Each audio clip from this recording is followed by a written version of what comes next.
Welcome back to the Unstoppable Project. I'm Dr. David Hooper, and today we're talking about standards, not goals, not motivation, not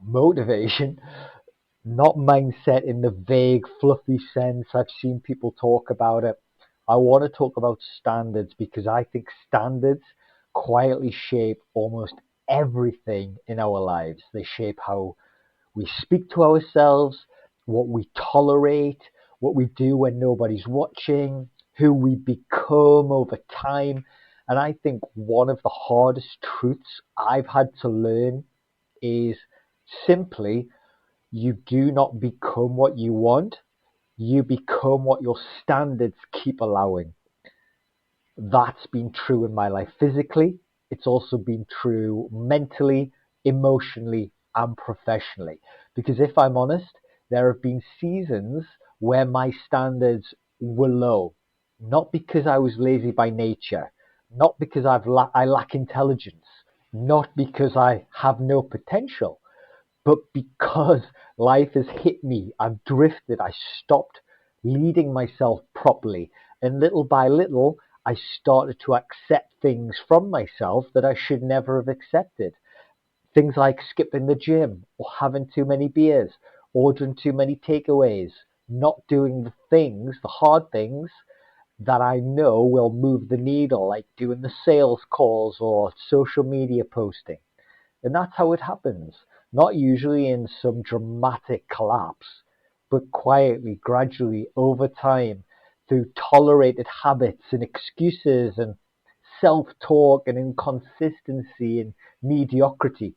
And that is what we are going to get into today, because I think a lot of us want a different life, but we are still living inside the standards that created the current one. And that can be very frustrating because when you start wondering why your confidence is low, why your life feels off, why your energy is poor, why your discipline's weak, why you don't respect yourself the way you want to, a lot of the time the answer is not hidden. It's in the standards that you display every day. So I want to talk about what standards actually are, how low standards nearly ruin parts of my own life. I always like to ground this in my own personal experiences because it puts me in a better place to advise you how to not make the same mistakes I did. I also want to talk about how raising those standards helped me rebuild and what you can actually do if you know deep down that the version of you are living right now is below what you're capable of. Because the version of you that your standards create is either going to feel like someone you respect or someone you keep making excuses for. And, that's quite an important distinction. So let's get into it. I think one of the most uncomfortable truths in life is that your life often reflects what you keep accepting. Not everything, obviously. Bad things happen, hard seasons happen, people get hit by things they did not ask for. I know that personally. Just over the weekend, my wife and I were driving home from work. A stone hit the windscreen, shattered it. You know, bad things happen. It makes you feel like shit. It makes you think, wow, there's £800 for a new windscreen that we haven't budgeted for. Fuck's sake, why did that happen to us? So I know that bad things happen. But even inside that truth, standards still matter. Because while you can't control everything that happens to you, you can control what you keep allowing from yourself in response. And that's something I've had to learn. There was a period in my life where, if I'm really honest, my standards slipped badly. I'd been made redundant. I was clinically depressed. I was 80 pounds overweight. I was morbidly obese. And what made that season so painful was not just the circumstances, it was the realization I was becoming someone I did not respect. And that's the line I kept coming back to because it's not just that life felt hard, it was that I had started to accept a version of myself that felt far below what I knew I was capable of. Low standards had showed up everywhere in my health, my mental health, my discipline, my routines, how I was speaking to myself, in what I tolerated physically, mentally, emotionally. And it did not happen overnight as well. And that's, I think, something to understand. The version of you that disappoints you is rarely built in one dramatic weekend. It's built in small moments, tolerated over time. Now, I was made redundant, and I must admit, overnight, I did fall off a bit of a cliff.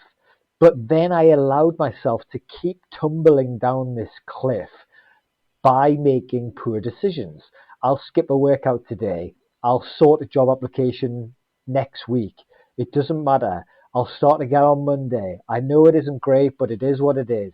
I'll stop ordering takeaways next week. I'll stop having a bottle of wine every night tomorrow. And that language, it's dangerous because every time you lower that standard without confronting it, you make the next drop easier. And that's how people end up living lives they would never have consciously chosen.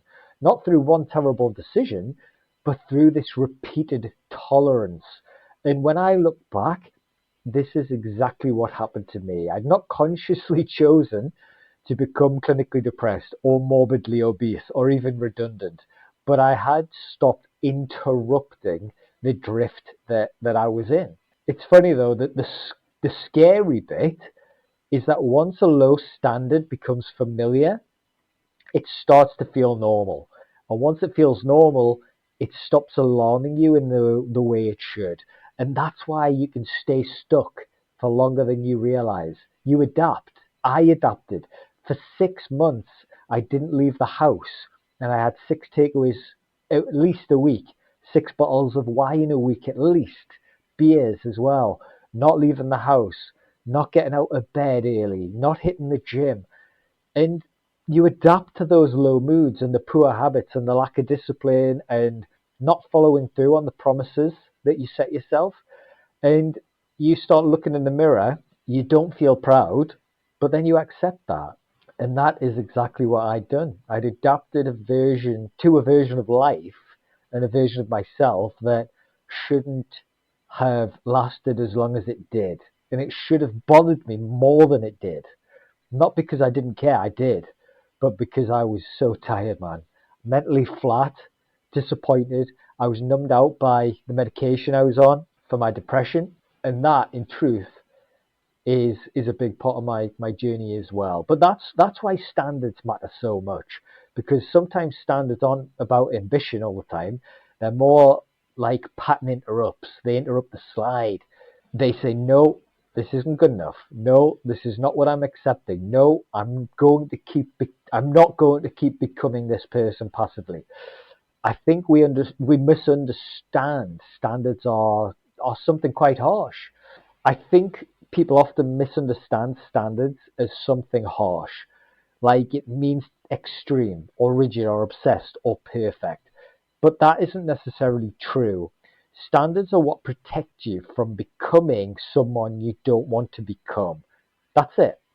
A standard's not a performance, it's more like a boundary. It's a line where you say, I'm not going lower than this. I'm not accepting that from myself. I'm not going to keep normalizing behavior that is taking me away from the life I say I want. And that is a lot more powerful. And if I'm honest, I think the moment my life started changing was the moment I stopped asking, how do I feel? And instead started asking, what standard am I willing to live at?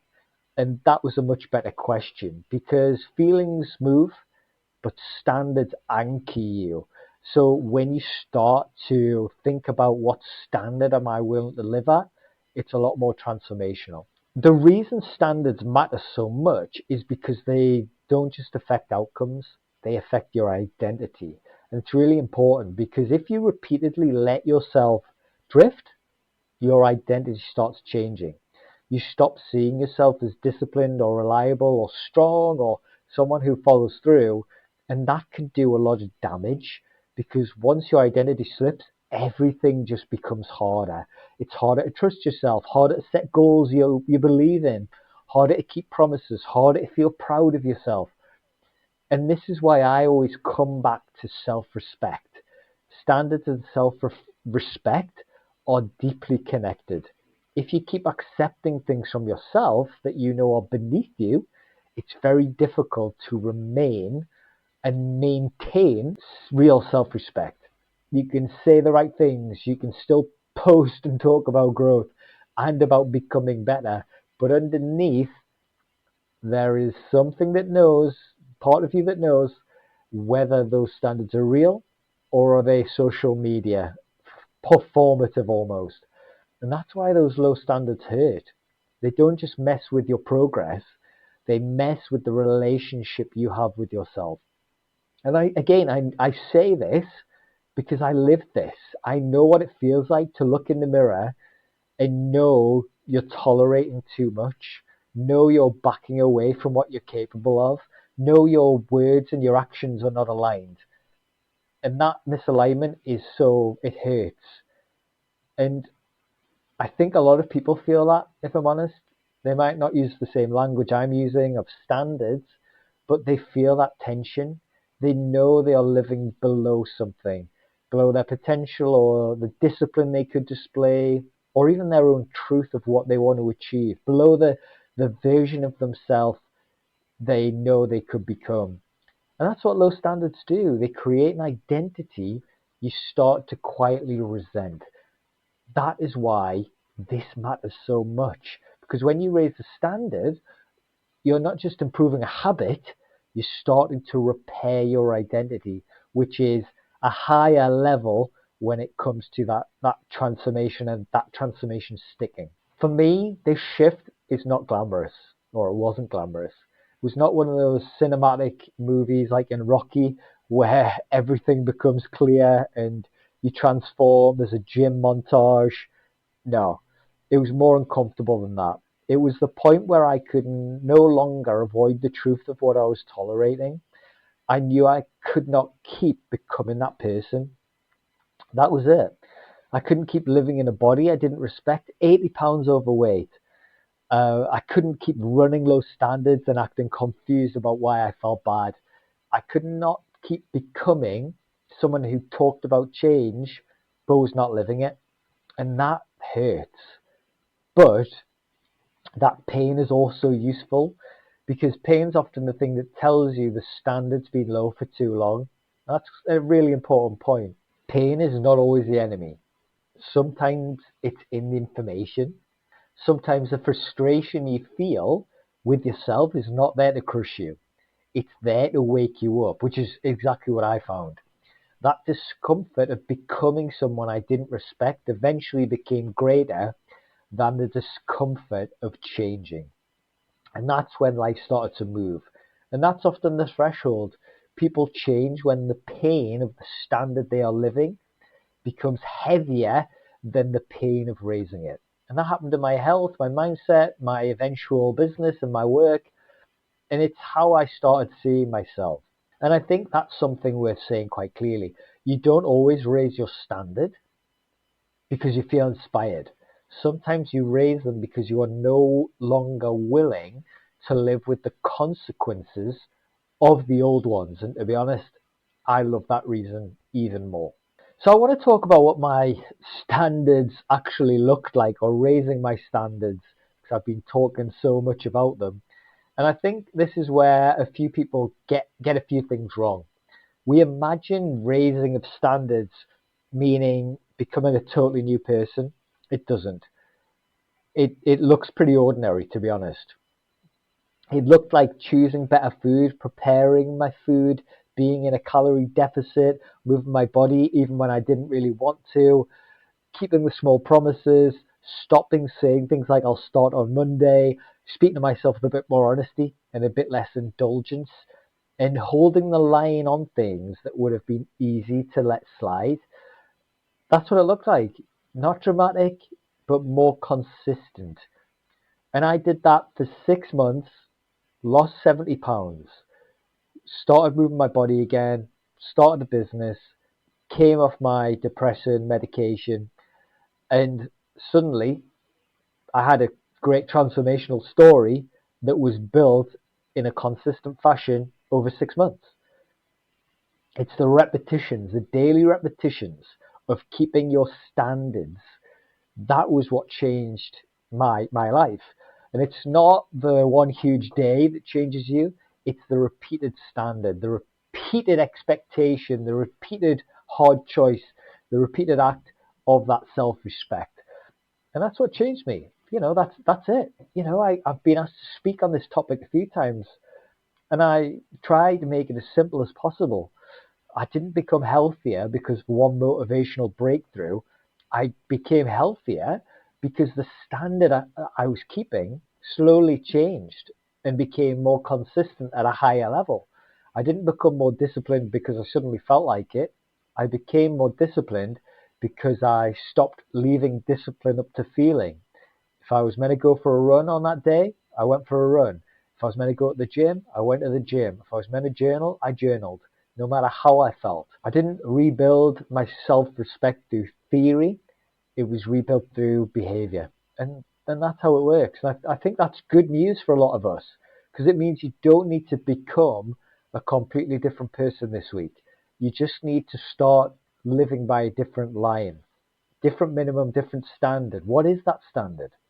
And then just keep returning to it. One of the things I've realized though is that standards leak into everything. They aren't just compartmentalized as neatly as we think. If your standards are low in one area, there's a good chance that mindset is affecting other areas too. When my standards were low physically, it didn't just show up in my body, but it showed up in my mindset, my self-trust, my energy, how I approach life in general, what I was like as a person. And the same's true in work. If your standards are low at work, it's not just the outputs that suffer. Your identity suffers. You stop seeing yourself as sharp, reliable, trustworthy. It's the same as relationships. If your standard for how you communicate, how you present you are, how intentional you are, if they're all low, that affects connection with your partner really deeply. So standards are not just productivity tools, they are relationship tools, life quality tools, identity tools. And that's why I care about them so much. And I think becoming a husband has probably sharpened that for me even more, because it's not just about me.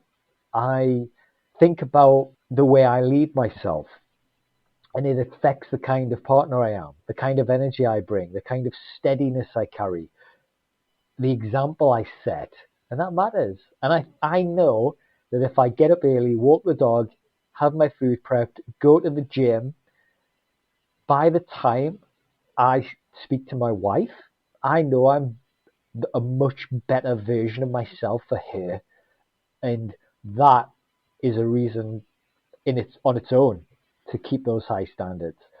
And I think that might be true for a lot of people. So if the version of you and your standards does not just affect you, it affects the people who you live with, who you love, who you work with, who rely on you.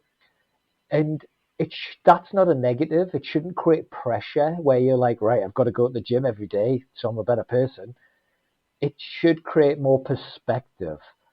And it's just something to keep an eye on, because low standards they're just not private. They always spill into different buckets that we have. And on that note, so do high ones. Now, I want to make something clear as well. There's a difference between goals and standards, and it's worth saying really clearly. Goals are useful. I have many goals. I like goals. They matter. But goals are not enough, because goals are often future based, whereas standards are present based. A goal says, I want to get there. A standard says, this is how I live now. And that's, it's different, isn't it? And a lot of people have good goals, but poor standards. They want stronger bodies, but tolerate weak habits. They want more confidence, but keep tolerating inconsistency. They want a better life, but keep tolerating decisions that move in the opposite direction. That is why standards matter more than goals in a lot of cases, because standards determine how you spend the ordinary day, and ordinary days are what shape your life. You do not live in your goal, but you do live in your standard. And that is why two people can want the same thing and end up in completely different places. One lives by a higher line, one keeps negotiating theirs. That is the difference. And I think this is where people get frustrated with themselves. They set a big goal, feel excited for a bit, then wonder why nothing changes. Usually, it's because the goal never became a standard. It stayed a wish. That was definitely something I had to learn. When my life was off, the issue was not that I lacked goals. I was always setting goals. I still love goals. The issue was my standards were not aligned with them. Once that started changing, everything else had to change too. So if you think about it, if you want to lose 70 pounds, that's a great goal. It's a massive goal. But if you're not hitting the gym regularly and keeping track of your calories and changing your mindset, which is your standards, obviously that you're not aligned between your standards and your goals. So really hope that brings that to life for you. And now I really want to talk about how you can raise your standards without burning out. And I want to make this practical because this is where people can go wrong. They hear something like this and think, right, I need to change everything. And that is not the way. Here is what I actually do and what I think works.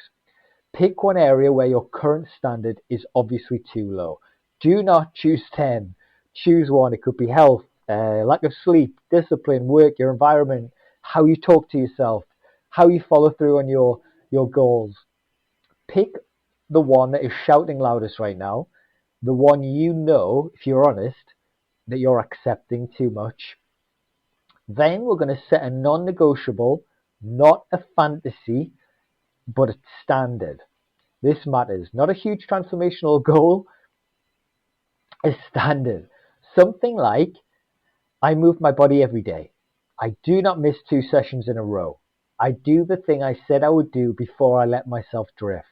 I do not speak to myself like that anymore.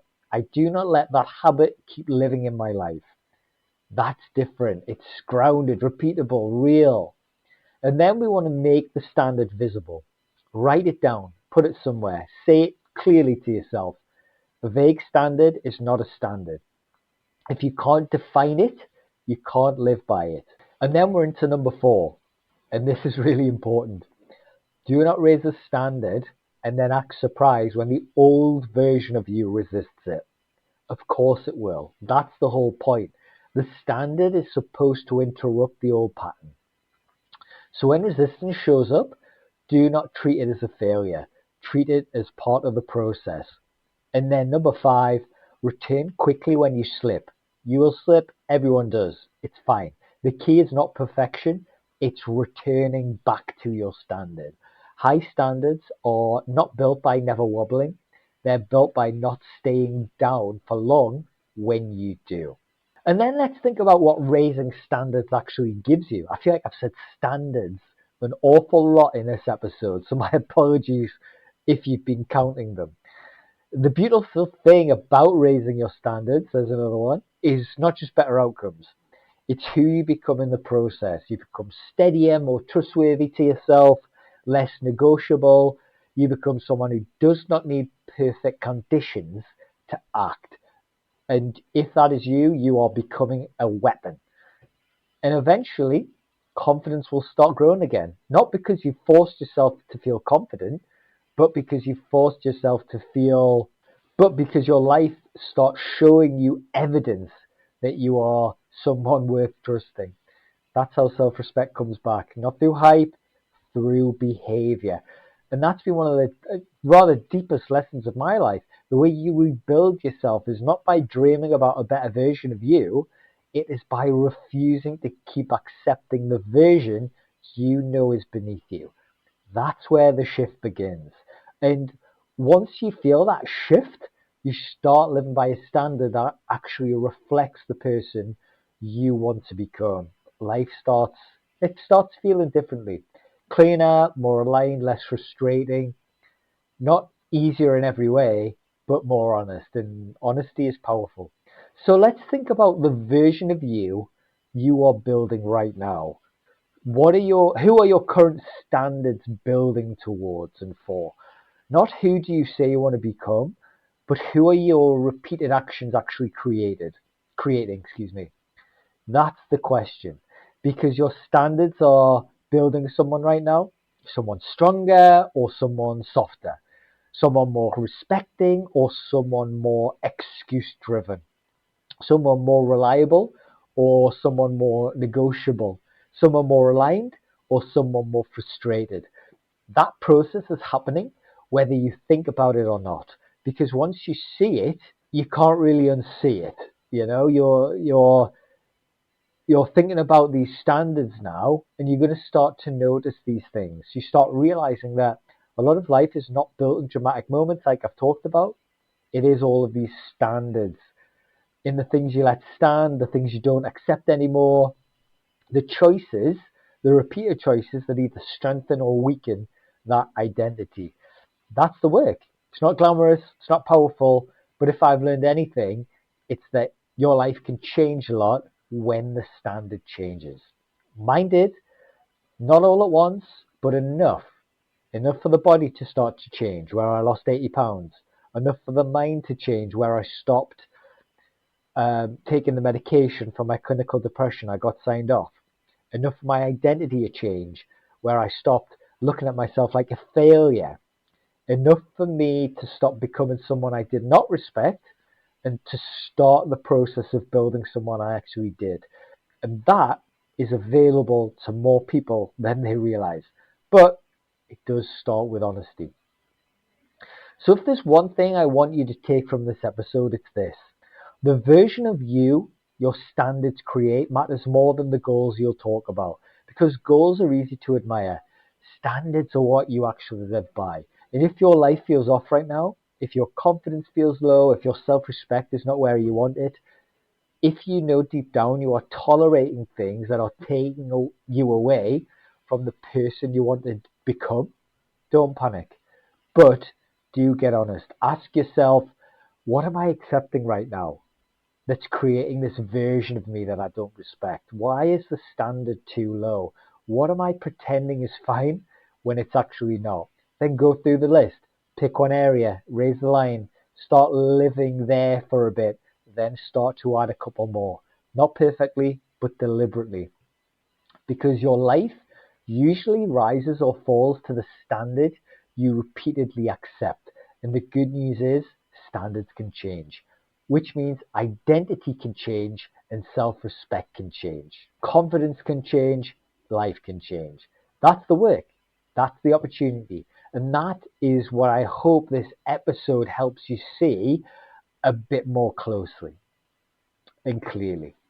Thank you so much for spending this time with me. I really hope this episode's resonated with you and you're loving the podcast.